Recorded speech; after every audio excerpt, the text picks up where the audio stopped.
To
order, if you would, rise and join in the Pledge of Allegiance.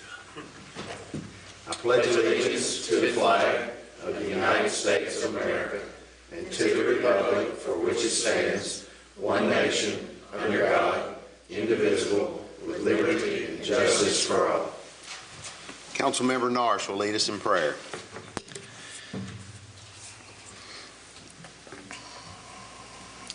We come to you tonight, Lord, and there's a lot on our hearts, there's a lot on our minds. And as we approach Thanksgiving and Christmas, may we be renewed in our soul and in our heart for the real meaning. We remember the children that are sick at school, many that have gone home today. We pray a quick recovery. For our friends who were killed in the airplane crash in this county, we pray comfort for their families. We thank you, Lord. We thank you for your great salvation. We thank you for just being alive today to enjoy the day.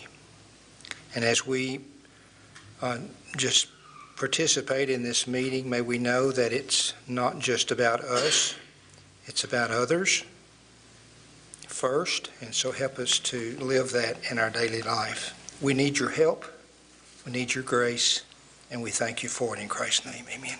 Amen. Clerk, if you would, please call the roll. Dickinson? Here.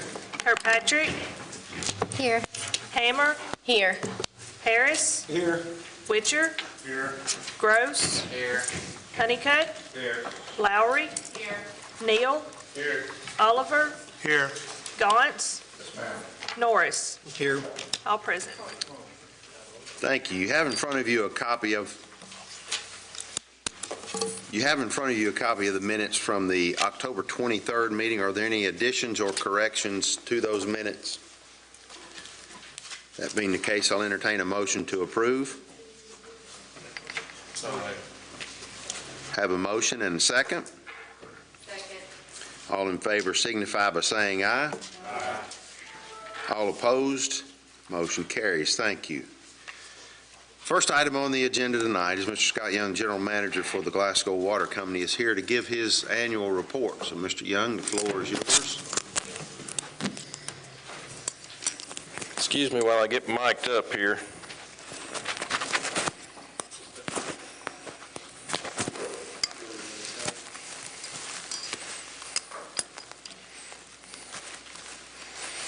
We good, Connie?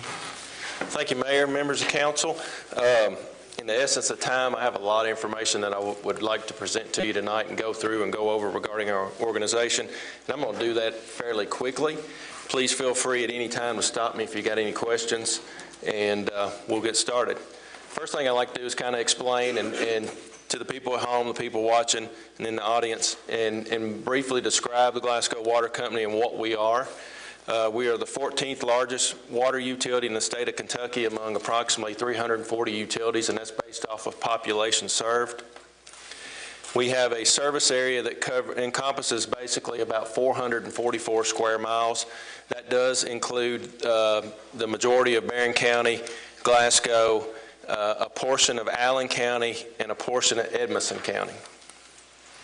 We provide water service to roughly 19,300 customer connections, and you can see from this chart the growth that we've had recently after the recession of 2008 and 2009. That's very encouraging to see the growth numbers that we have and the trends that are taking place. And we also provide wholesale water to 4 surrounding utilities. Those include Edmonton Water Works, which services Metcalfe County, Allen County Water District, Fountain Run Water District, and Caveland Environmental Authority. So from a regional impact, you can see the footprint that we have regarding water service. Our water treatment plant operations distributes over 2.8 billion gallons of water annually. We provide sewer service to roughly 7,000 sewer connections. Typically in the past, that was more geared toward the confines of the city limits, and now with some of our sewer extensions that we have where we've extended force mains out into the unincorporated areas of the county, we're now growing that customer base within Barron County in some of the denser populated areas. Our wastewater treatment plant operations treats over 758 million gallons annually. We're going to talk a little bit more about that in a second. And we maintain 884 miles of water mains and 144 miles of sewer mains. And one of the common questions that I get from individuals is, why am I out of water? You know, why are you guys replacing these lines? Why are you working in front of my house? And when you take and you combine the miles of water and sewer mains, just imagine one continuous pipeline running from Glasgow, Kentucky to Pueblo, Colorado. That's basically what we are charged with maintaining within that 444 square mile area. We have 50 employees. We have 46 full-time and 4 part-time employees. That number has been pretty static for the last decade. We've had some attrition and individuals that have retired, and we haven't filled some of those positions. And through the use of some technologies, it's helped us in our operations and not having to acquire additional staff, and we'll talk a little bit about that in a minute as well. 52% of our workforce has technical or college degrees. That's very important in our business. 46% of our workforce are what we consider licensed, certified water and wastewater professionals. And what that means is that 46% of our workforce holds a state license to either treat water, to treat wastewater in water distribution or in sewer collection system operations. And you can't operate a municipal utility without these licensed professionals, and I stress the importance of that percentage of our workforce, because these are people that we just can't go hire off the street. These are people that we have, 8 years, in some instances, 8 years of time invested, plus college degrees, plus specialties in treating your drinking water or your wastewater. Our workforce has a combined 520 years of service experience. Our fiscal year 2017-18 operating and capital budget combined is $16.1 million. And it's our mission to provide the highest quality water and wastewater services at the lowest possible cost while continuing our commitment to meet the needs of today's customers as well as future generations. And we're going to talk a lot about our mission and what we're doing in just a second. I'm going to briefly just talk about our operations, because most of the time people associate the water company with walking in this building and paying their bill or seeing our crews out working on a main, and they don't, a lot of times they don't associate or think about water treatment or wastewater treatment or operations. So I'm going to kind of go through some of that. But first I want to talk about our regulatory structure. One of the common questions that I get is, who regulates the Glasgow Water Company? In 1937, the Glasgow Water Company was established as a municipal utility by this body, and this body approves the members that are appointed to the Glasgow Water and Sewer Commission. This body approves the schedule of rates. This body approves debt service financing. And this body is required by the Kentucky Department of Environmental Protection to approve specific water and wastewater regulations. And I'll be coming back before this body probably within the next 2 to 3 months to amend some of our regulations. And we'll talk a little bit about that in a minute as well. As I said, the City Council appoints the Glasgow Water and Sewer Commission. That board oversees the administrative operations of the Glasgow Water Company. And currently, we have 5 members that are serving on the Glasgow Water and Sewer Commission, and I'd like to point out that 2 of the 5 members that basically are my boss and basically the boss of the staff of the water company serve on this body. So 2/5 of the voting majority of the voting body is made up of City Council. We're also regulated by the United States Environmental Protection Agency, which in turn regulates the Kentucky Cabinet Department of Environmental Protection. And the Cabinet has primacy over Kentucky, so basically we route most of our regulations through the state level before they go to the feds. And we're also regulated by the Kentucky Public Service Commission when it comes to wholesale rate increases.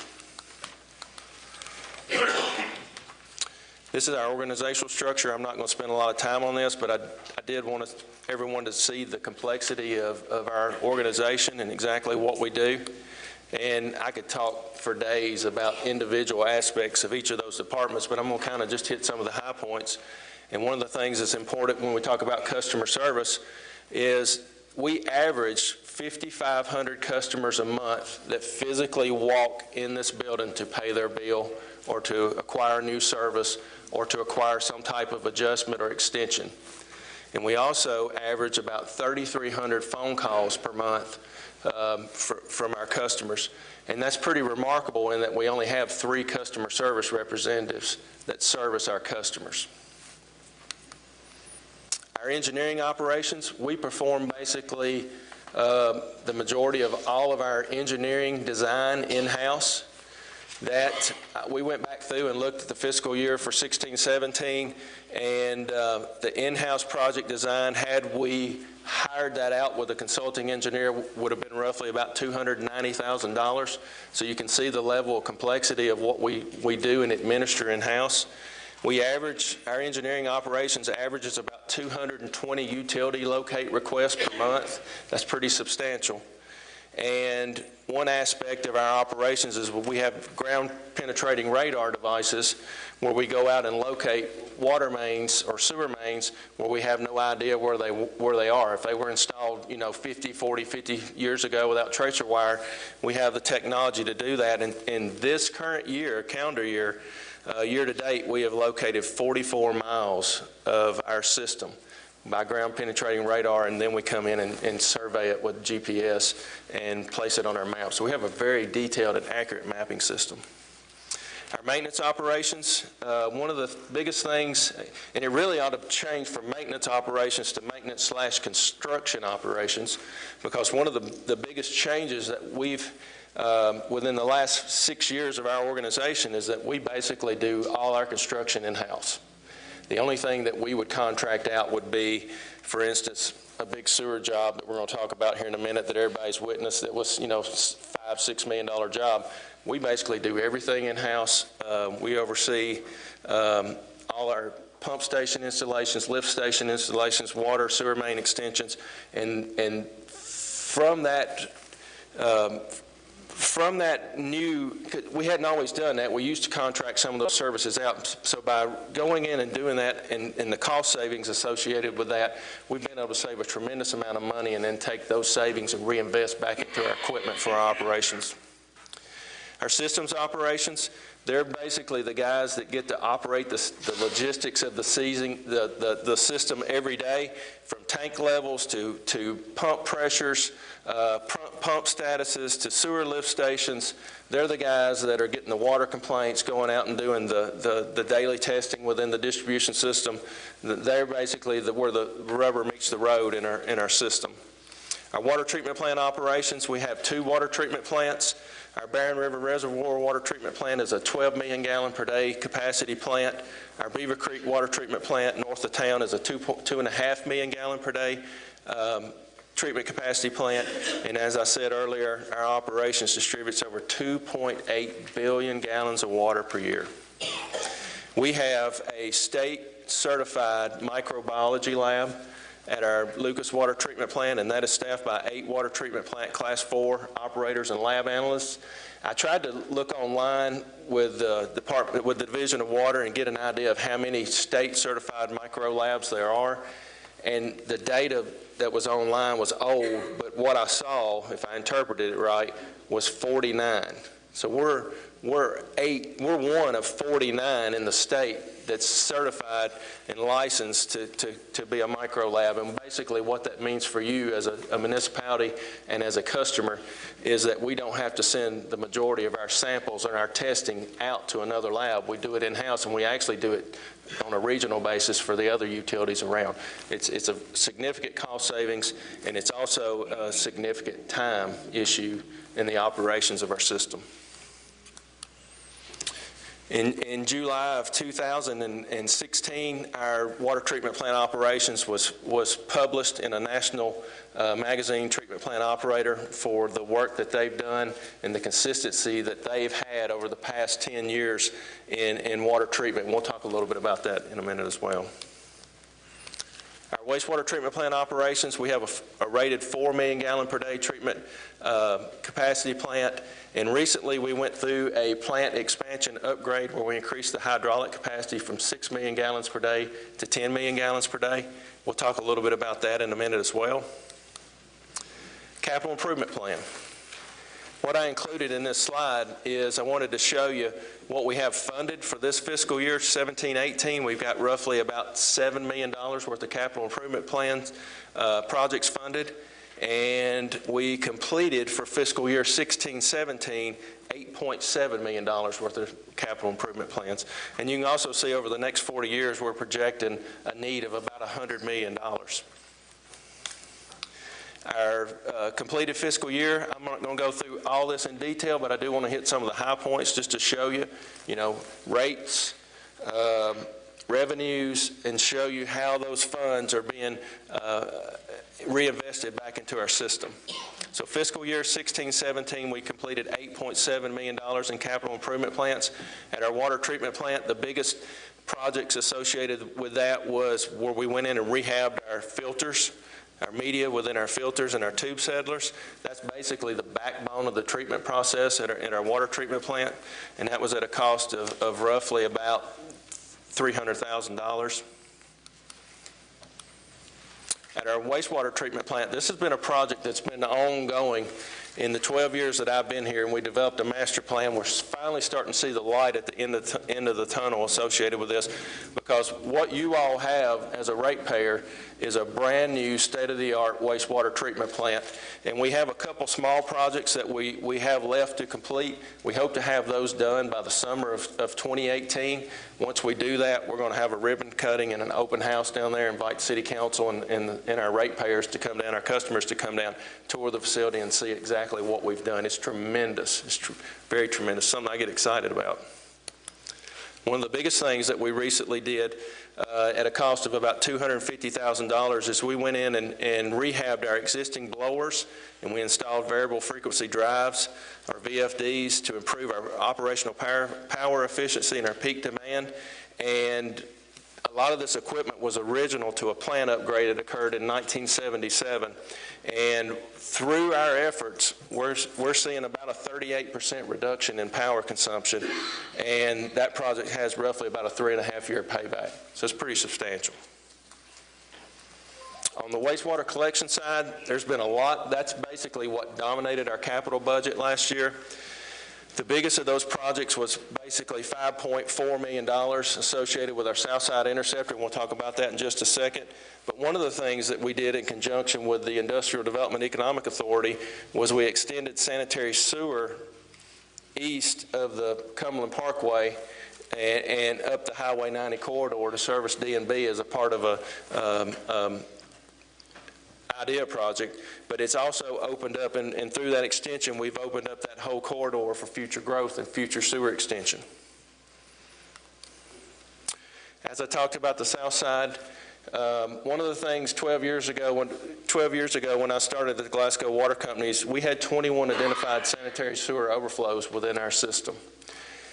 This is a problem that's very prevalent within a lot of municipalities and a lot of sewer systems. There's a lot of sewer systems in northern Kentucky and some of the bigger systems that are under consent decrees associated with SSOs, where EPA's come in and said, you're not making adequate progress in going through and remediating these sanitary sewer overflows, you know, we're going to give you a little help associated with that. We recognized that early and made the commitment that we did not want to, we would rather be proactive than reactive. And so we just took this project and addressed it head on.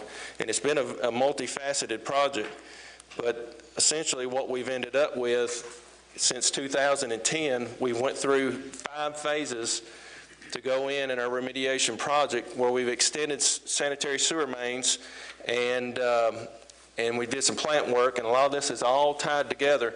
But basically the one that most of you all associate with is the one that we just completed, where we went just a little bit east of Highway 249. We went all the way down through Wilderness Road, and then we went all the way to the wastewater treatment plant. And this is a 42-inch sewer main. This is a 36-inch sewer main. We replaced an 18 and a 15-inch. So you can see from a capacity standpoint, from a future development standpoint, we are sitting in very good shape. And to date, we have spent roughly about $18.3 million toward the remediation of our sanitary sewer overflows. We have one remaining sanitary sewer overflow, which is in front of Cherry Street and North Race, in front of Garcia's.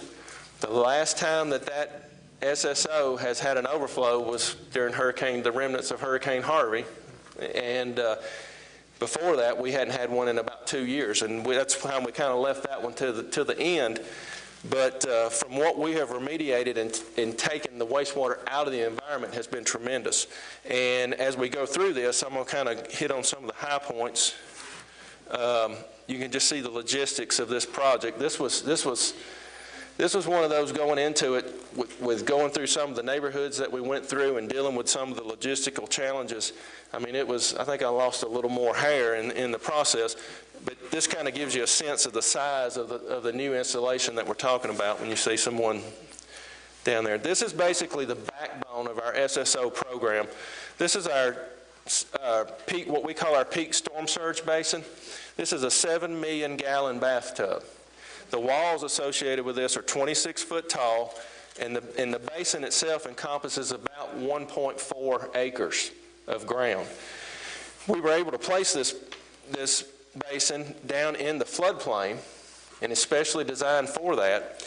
And in doing so, we used the hydraulic capacity of the plant so that during a heavy rain event, the flow would come into a division and naturally discharge down and flow in and fill this basin up, and we wouldn't have to pump it. We only had to pump it out. And we can pump it out in a rate that we can now treat it. And you say, why is this significant? Well, when we went through and we designed this basin, we designed the trunk lines, all the appurtenances to get the flow here, we were doing this under a lot of engineering assumptions. And when we had the remnants of Hurricane Harvey, we got to really test those assumptions and see if our design was going to hold up. Because what the state required us in our basin was that we had to design the basin for a 2-year storm event, a 2-year 24-hour storm event, which is basically a little bit over a 3-inch rain. What we ended up with Hurricane Harvey was for a 24-hour period, we had a 200-year storm, and we had 8.2 inches of rain. So what the result was is the basin was full. But the plant, the hydraulic capacity of the plant, the basin, and the sewer interceptor performed, it actually outperformed the engineering design, and it was kind of exciting to get this, to put it to a test to see this. So all the infrastructure, I'm going to go back, that we put in exceeded design. We did not have one sanitary sewer overflow during the Hurricane Harvey event, over an 8+ inch rain event. That's tremendous, tremendous.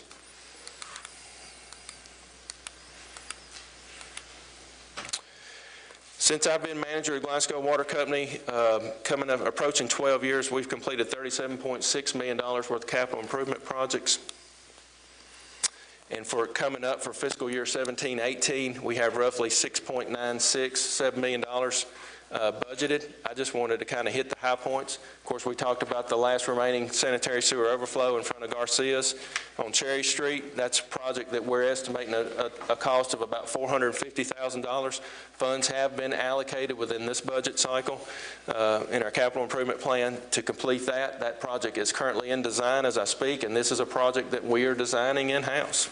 If we took this project out to bid, this would easily be a $75,000 to $100,000 design. One of the biggest things that we're going to be faced with as far as upcoming or impending regulations is what we call CMOM. We have been issued a draft KPDS permit, just much like what the city has with your stormwater program. We have a KPDS permit, which is our general permit for the operation of our sanitary sewer collection system. And one of the provisions within that draft permit is that once the permit is issued, we have to come in and develop what they call a CMOM program, which stands for Capacity Management, Operation, and Maintenance. And what essentially we will do is we will evaluate our collection system capacity. We will come in and develop a management strategy. We'll come in and develop an operational strategy. And then we'll also develop a maintenance strategy. And one of the things that we've done within the previous year's budget cycle, knowing that CMOM was coming and the conditions associated with it, is we've purchased a new vac truck. Our previous vac truck, I think, is approaching 13 or 14 years old. It's exceeded its useful life of service. We've acquired a new truck. One of the provisions in CMOM is that we will be required to clean a certain percentage of our sanitary sewer collection system per year, and that's going to be a tremendous tool in helping us do that. This is just a breakdown of our collection system inside the city. I didn't include the whole county. I'm not going to go into a lot of detail with that, but the main thing that I want to leave you with is that 35% of our system, or 51 miles, is older than 45 years. So roughly over a third of our system has way exceeded its useful life. So what does that mean? It means we've got some rehab, we've got some line replacement, we've got some point repairs, we've got some projects coming up associated with making sure that we can make this system viable and operational for years to come. On the water distribution side, as far as upcoming projects, we have budgeted roughly $4.4 million. The biggest of those projects will be redundant transmission. I know that this body has heard me discuss multiple times and talk about transmission line.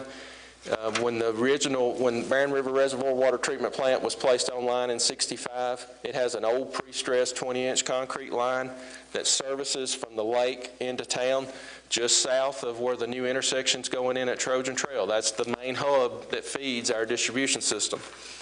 That line is approaching its useful life, and it's very worrisome for a utility manager to think about catastrophic outages associated with a failure in that line, or a contractor hitting that line, or a farmer driving a fence post through that line. So one of the things that we've done is we've completed 3 phases to date of redundant transmission, and basically that's got us up to where Honey's Barbecue used to be. And our next phase that we have budgeted for this fiscal year, which is phase 4 at an estimated cost of roughly $3.4 million, will get us from Honey's Barbecue up to Pritchardville Road in front of Mark Miller Marine. What our plans are is to seek some SRF monies through KIA, low interest loans, and our plans are to come in the next 3 phases, and construct the remaining transmission line and an additional water storage tank on that side of town to help with fire protection, also help with storage and capacity to feed our wholesale customers. So you can see over the life of this project, we're looking at roughly about $10.5 million. This is one of the things that a lot of people want to talk about. They don't want to talk about infrastructure. They don't want to talk about what you're doing or what have you done. They want to talk about rates. I love to talk about rates. We'll talk about rates all day long because I'm proud of our rates. But before you really get into rates, you kind of got to understand your customer demographic. And what we've done is we've broken it down by consumption. And 37% of our customers use what we consider a minimum bill, which means they use 2,000 gallons or less per month. 45% of our customers use between 2,000 and 5,000 gallons of water per month. And our average residential customer uses roughly about 3,500 gallons per month. And then you can see the remaining dynamic associated with mainly your industrial and large consumer and ag users over that 5,000 threshold. Unless you live at my house, and we use over 5,000. But what we have here is a graph, and this graph is old. The data associated with this is old because it doesn't come out but about every 2 or 3 years, but it's still relative, with the exception that where I'm going to show you that Glasgow falls in this is probably a little bit lower now because others have raised their rates. But this was a comprehensive rate study that was put out in 2016. It includes 497 rate structures throughout Kentucky. And this kind of shows you where our Glasgow city water rate is in comparison to others in the state and the state average. And this is for 5,000 gallons. And then you can see where our county rate falls. But what we wanted to do is, and we do this every year as we go through and do some of our rate analysis, is we wanted to gauge all the utilities within our region and utilities in the state that are comparable in size or larger. So this is what this is representative of. All the utilities within our region or that's comparable in size or larger to the Glasgow Water Company. And this is based off of 2,000 gallon retail consumption. And you can see where our city rate falls. There's not much arguing point associated with that rate. And then you can see where our county rate falls. So if you look at our county rate, it's cheaper than Bowling Green's city rate. I'll just use that as an example, and you can see some of the others associated with that. So really, when you look down and you base off of that rate, 5 gallons of water costs you 2.2 cents. Same thing on the sewer. This is a comprehensive study that includes 316 sewer rates in the state of Kentucky. And this is the Glasgow city sewer rate. That's the Glasgow county rate. And then again, we went in, and this is a recent study that we did this summer. This is all utilities within our region, and this is utilities comparable or larger in size for sewer rates. And you can see where our city rate falls and then our county rate. So when you break down the cost of service associated with a sewer customer, 5 gallons it costs you 2.9 cents. There's a lot of accomplishments. I couldn't get them all on here that we've achieved in years past, and I'm definitely not going to go into all of these. The biggest one that I'm most proud of is what we consider our EPA AWOP status. Basically, to achieve an AWOP status, you have to exceed the minimum guidelines for the water treatment process established by EPA, and there's a rule associated with this. It goes into consistency and timing and percentages, but basically what it means is you're exceeding the minimum water standards by about 3 times, and we have consistently done that and been recognized for our AWOP status for the past consistent 11 years. And what we have developed is basically our minimum operating standard is AWOP. You know, we could even further reduce our rates if we wanted to diminish quality and still meet the minimum standards associated with water treatment. But to us, turning out the best product that we can is more important versus the cost savings associated with it. So that's something that all the employees of Glasgow Water Company are extremely proud of. And I'll just open it up to any questions that you have.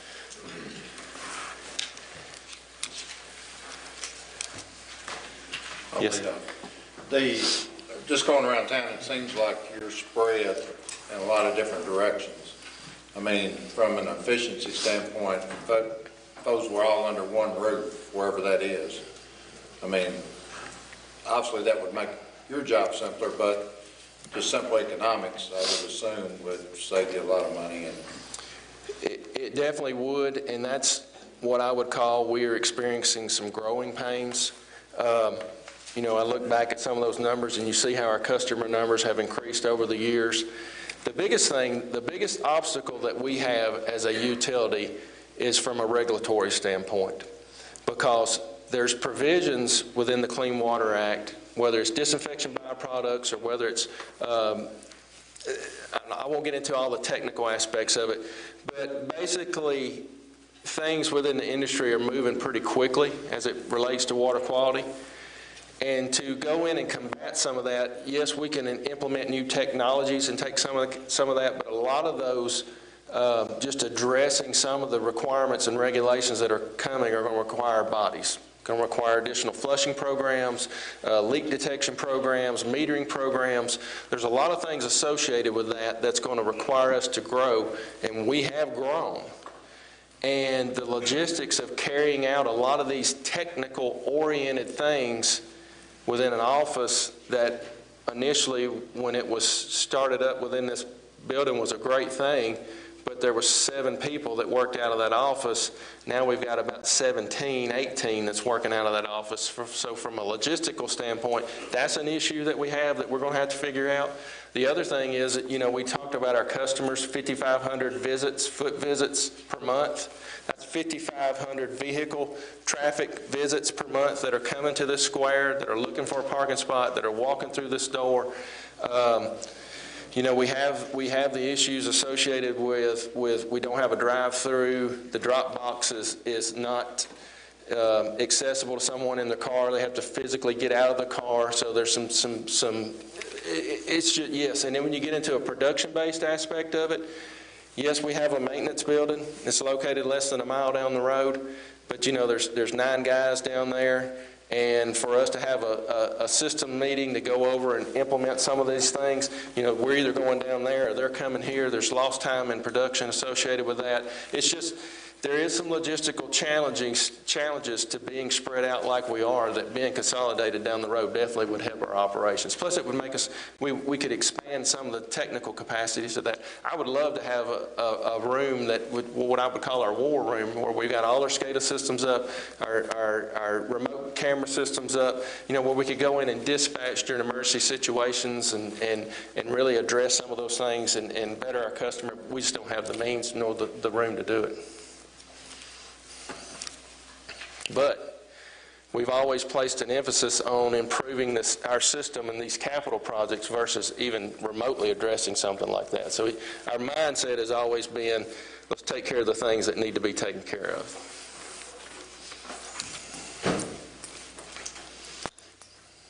Scott, thank you. Thank you to you and your team for the work that you do. We appreciate that and the report that you've given. If there's no further questions from Scott, we'll move on. The next item on the agenda is the second reading of the ordinance decreasing the numerical composition of the City Council. That whereas the City of Glasgow operates under the mayor-council form of government and the current numerical composition of its City Council is 12, and whereas Kentucky law, specifically KRS 83A.030, provides that each city organized and governed under a mayor-council plan shall have a legislative body composed of not less than 6 nor more than 12 members, and empowers the legislative body to prescribe by ordinance the numerical composition of the council. Now, therefore, be it hereby ordained by the City of Glasgow as follows. Section 1, effective January 1, 2019, when the new legislative term begins, the numerical composition of the City Council shall be decreased from 12 to 8 members. Thus, in the November 2018 election, only 8 City Council members shall be elected. Section 2, this ordinance shall take effect upon its passage and publication according to law. Having heard the ordinance read, do I have a motion to approve? Motion. Councilmember Norris, and second? Second. Councilmember Gross. Any discussion? This is a second reading, so if you would, Jamie, please call the roll. Oliver, Yes. Harris, Yes. Gross, Yes. Hammer, No. Witcher, No. Gauntz, Yes. Kirkpatrick, No. Norris, Yes. Honeycutt, No. Neal, No. Lowry, No. Dickinson. No.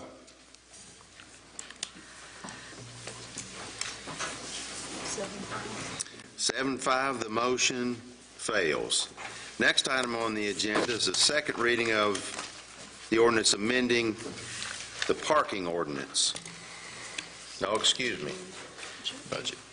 Budget amendment for $215,000 for new fire truck.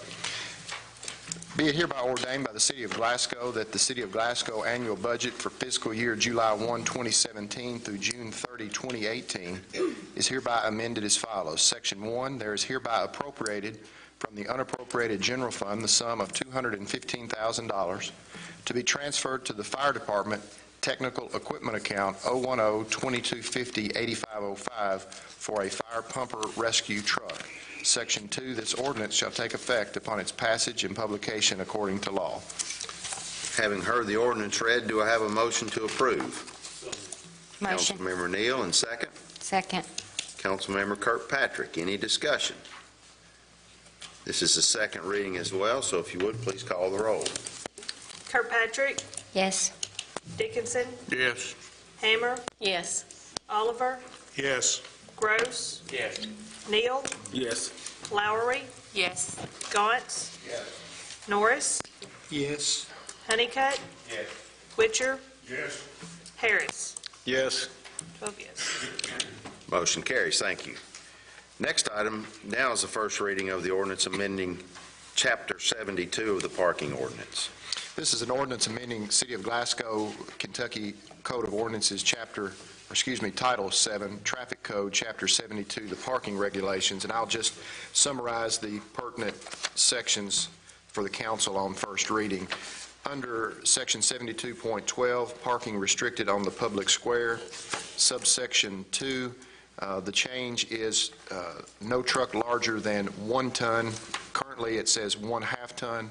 So it's changing to a 1-ton capacity shall be permitted to park on the courthouse side of the public square, and trucks, again, larger than 1-ton capacity shall not be allowed to park on the business side of the square. Currently, it says 1/2 ton.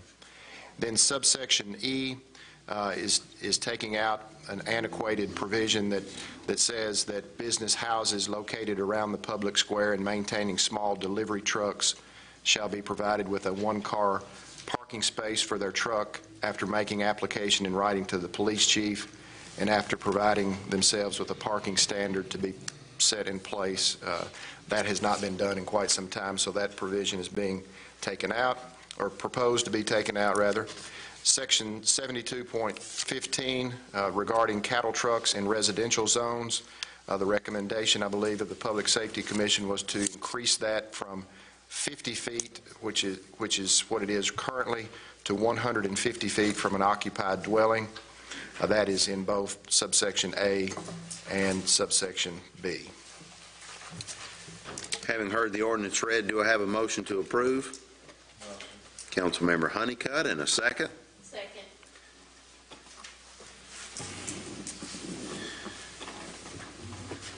I'm sorry, Councilmember Hammer. Any discussion? All in favor signify by saying aye. Aye. All opposed? Motion carries. Thank you. Next is the first reading of ordinance amending Chapter 75 of the parking ordinance. Again, this is an ordinance amending City of Glasgow Code of Ordinances, Title Roman numeral 7, Traffic Code, Chapter 75, which is the parking schedule section of the Code of Ordinances. Schedule 1, no parking zone, subsection B. The major change there is the fine shall be increased from $5, which is how it is currently written, to the sum of $30. There is a provision there that is being taken out which provided for someone receiving a citation to pay it within 72 hours and get a smaller fine. That's being taken out, so it's just a $30 across-the-board fine for that parking violation. Schedule 3, controlled parking areas. The major revision there is found in subsection C. All on-street parking in the controlled areas shall be controlled and governed by a maximum of 2 hours of free parking within the control area. Currently, it is 1 hour, so the change will increase it by 1 hour of free parking. The next change is found on page 2 under subsection E1. This is just correcting some coordinates that were incorrect in the ordinance as it is currently written. So that section reads that 1 parking space for the county jailer and 1 parking space for the county sheriff, both parking spaces to be located at the crosswalk on the north side of Washington Street on the South Public Square. Going down to subsection 3 there, again, to correct some incorrect coordinates on this, it says, it shall now read that all parking on South Broadway on the west side of the street from East Washington Street to the end of the fire department building is restricted to parking for the mayor and official police vehicles only. Section 4, to clarify where those parking spaces are, we inserted the words 3 parking spaces on the south side of East Washington Street right in front of the 911 dispatch center shall be designated parking for city business only. Subsection 5 is proposed to be deleted because those are no longer used for that purpose. There will be a proposed new subsection 5 that reads as follows. Currently, there is 1 parking space marked available to the Kentucky State Police along the north side of the South Public Square. That space shall henceforth be eliminated. Further, there currently exists 1 parking space along the West Public Square side of North Ray Street for county maintenance, which shall henceforth be eliminated. And then it adds a new section 6 stating on the North Public Square in front of the county building, there shall be 3 spaces for 15-minute parking directly in front of the county building and 2 spaces for sheriff vehicle inspection. That doesn't really change anything. Those spaces have been there for quite some time, but the existing ordinance just did not address it. So that provision is being inserted to make sure that the ordinance provides for those spaces. Subsection G, again, increases the fine from the $5 amount to the $30 amount. And the same is contained in subsection G2, increasing that fine from $25 to $30. Having heard the summary of that ordinance read, do I have a motion to approve? Motion. Councilmember Norris, and second? Second. Councilmember Oliver. Any discussion? Getting the $30 fine increase from $5 a little steep? Can the committee address that? We're removing parking spaces if we go through with that project in the parking lot across from on the other side of the square, and now it looks like we're daring people to park on the square. We're increasing the time they can park there, though. I beg your pardon?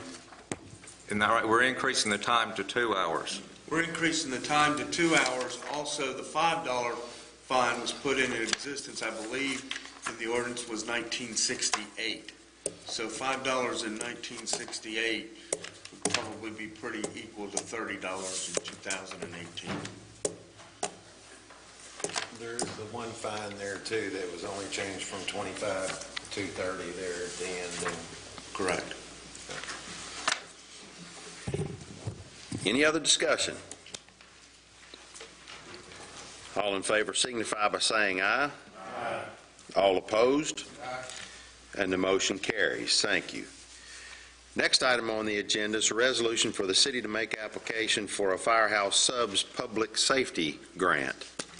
Be it resolved by the City of Glasgow that April Russell, grant overrider for the City of Glasgow, shall be and hereby is authorized and directed to make application on behalf of the city for a grant in the amount of $26,120 administered through the Firehouse Subs Public Safety Foundation Fund for a grant which will be used by the fire department if received for the purpose of purchasing hydraulic tool sets. The package includes a cutter, a spreader, a telescoping ram, AC adapter, 3 E2 battery chargers, and 6 E2 batteries. This grant has no match. Be it further resolved by the City of Glasgow that Mayor Dick Doty shall be authorized and directed to execute any and all documents necessary to make application for the grant. Having heard this resolution read, do I have a motion to approve? Councilmember Gross, and a second? Second. Councilmember Kirkpatrick. Any discussion? All in favor signify by saying aye. Aye. All opposed? Motion carries. Thank you. Next item is a resolution declaring city vehicles as surplus and authorizing their disposition. That whereas on the 29th day of June 2017, the City of Glasgow entered into a master equity lease agreement with Enterprise FM Trust, whereby Enterprise shall lease vehicles unto the city to be used by the city for its various departmental operations. And Enterprise shall also provide certain ancillary services for the city as it relates to the upkeep and maintenance of the leased vehicles. Whereas, as part of the agreement, the city will acquire new vehicles for its various departments, including police, fire, street, recreation, cemetery, and animal control departments. And the existing city vehicles will be traded in as part of the acquisition process with Enterprise. Whereas, in order to facilitate this acquisition process, it is necessary for the City of Glasgow to declare certain existing city vehicles as surplus and authorize the disposition of those vehicles. Now, therefore, in light of the foregoing recitals, it is hereby resolved by the City of Glasgow as follows. Section 1. Pursuant to KRS 82083, subparagraph 3, the City of Glasgow sets forth the following written determinations. The vehicles being declared surplus are more particularly described in Exhibit A attached hereto. The intended use of the vehicles at the time of acquisition was for the operational use of the city's various departments. It is in the public's best interest to dispose of the vehicles described in Exhibit A attached hereto at this time because the vehicles are older models with higher mileage, and to surplus them now will yield the highest trade-in value. And the method for disposition shall be to trade in the vehicles set forth in Exhibit A, which is authorized by KRS 82.083, subparagraph 4F. Section 2, the vehicles which are more particularly described in the 6-page exhibit marked as Exhibit A shall be and hereby are declared surplus. Section 3, the surplus vehicles, again described in Exhibit A, shall be disposed of pursuant to KRS 82.083, paragraph 4F. Specifically, the surplus vehicles shall be traded toward the purchase of the same or similar type of property if the trade-in value received equals or exceeds the actual fair market value of the property as determined using independent appraisals, again defined by statute. Section 4, Mayor Dick Doty shall be and hereby is authorized and directed to take any and all action necessary to carry out the actions contemplated by this resolution. Having heard this resolution, do I have a motion to approve? Councilmember Neal, and a second. Second. Councilmember Norris. Any discussion? All in favor signify by saying aye. Aye. All opposed? Motion carries. Thank you. That's the last action item that we have on our agenda for tonight. It has several announcements to make. The first of which is the city property tax bills have been mailed out as of October the 31st. If you've not yet received those tax bills, you can contact City Hall at 651-5131. The annual city leaf collection is ongoing. To find out the dates that the leaves will be collected on your street, you can contact the Department of Public Works at 651-5977 or go on the city's website. We have Mr. Chris Freeman with us tonight. He is the 911 director. He took and passed the emergency number professional examination and received that certification from the National Emergency Number Association. And he is one of only 2 911 directors in the state of Kentucky that has achieved that certification. So congratulations to you, Mr. Freeman. We are delighted that you have taken and passed that and look forward to great things from you in that department. Congratulations. The Far Off Broadway Players will be presenting To Kill a Mockingbird at the Plaza Theater. School matinees will be on Thursday the 16th of November at 9 a.m. and Friday the 17th at 9 a.m. And then public performances will be Friday the 17th and Saturday the 18th at 7 p.m. and again on Sunday at 2 p.m. Those tickets are available at the Plaza Theater. All Christmas parade applications are due at the Chamber by Friday, November the 17th. The 6th annual Children's Day celebration will be held at the Barron County High School on Monday, November the 20th at 6 p.m. to 8 p.m. This is time dedicated to honoring and celebrating our children and looking for ways to improve our children's welfare. Admission is free and donations are accepted. Benefits or proceeds benefit the area children in need. For more information, contact any family resource or youth services center. City Hall will be closed on Thursday, November the 23rd and Friday the 24th in observance of Thanksgiving. The Light Up Glasgow celebration will be held Friday, November the 24th at 5 p.m. on the North Public Square. Country music singer Mark Chestnut will be performing on Thursday, November the 30th at 7:30 at the Plaza Theater. Those tickets are on sale. $35 for main floor and $30 for the balcony. The annual Christmas parade will be Saturday, December the 2nd. This will start at the Glasgow High School and will end at Save-A-Lot on South Green Street. For more information, you can contact the Chamber. Their number is 651-3161. Santa's House on the Square will be Monday, December the 4th through Friday, December the 8th, each night from 5 p.m. to 7 p.m., and Saturday, December the 9th through Sunday, December the 10th, each day from noon until 6 p.m. That's in front of the courthouse. Come visit Santa in a festive villa decorated for the holidays. Give him your wish list and tour the villa. There'll be free hot chocolate and cookies for all that attend. For more information, you can contact the Chamber of Commerce. Are there any other announcements? No Finance Committee meeting this Wednesday. Other announcements? The Community Thanksgiving Worship Service is this Sunday afternoon at 5. Dr. Michael Rice will be preaching. It will be hosted by his church. That's the First Baptist Church? First Baptist, 5 o'clock. And annually, there is an offering received, which goes to community relief. Thank you. Any other announcements? Mr. Furlong, the Director of the Parks and Recreation, is here with an announcement. Quick, Mayor, just wanted to let you guys know, update on the master plan that's going on. All the council members should have received a little packet. So far, the online survey, we've had 338 participants take that survey. The mail survey will be going out in the mail in the next week or two, and we expect to get a lot of input from that. If you have any questions, or after you look over your packet and you want to give me a call, I'd be more than happy to talk to you about that. Just real quick, of the 338 participants, 94 of those have been in our park systems within the last year, and the park that gets used the most is Beaver Creek, which it's not a surprise, and it was 83%. So the rest of them were 56 and below. So that just kind of backed up what we already knew. But if you guys have any questions about this, feel free to give me a call. One quick question here, I'm reading over it there. It's very interesting what it says about the people, the architects attending the hops and the horses event, about the survey and boxes for dollar voting. What was that?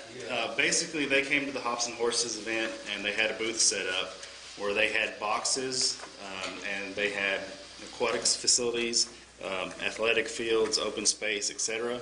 And they gave people play money to put in those different boxes to represent what they wanted to spend money on. And that's what those numbers are. Anybody else? Thank you, Eddie. If you have any questions, just give me a call. Any other announcements? I'll entertain a motion to adjourn. Motion. Have a motion, a second? All in favor signify by saying aye. We are adjourned.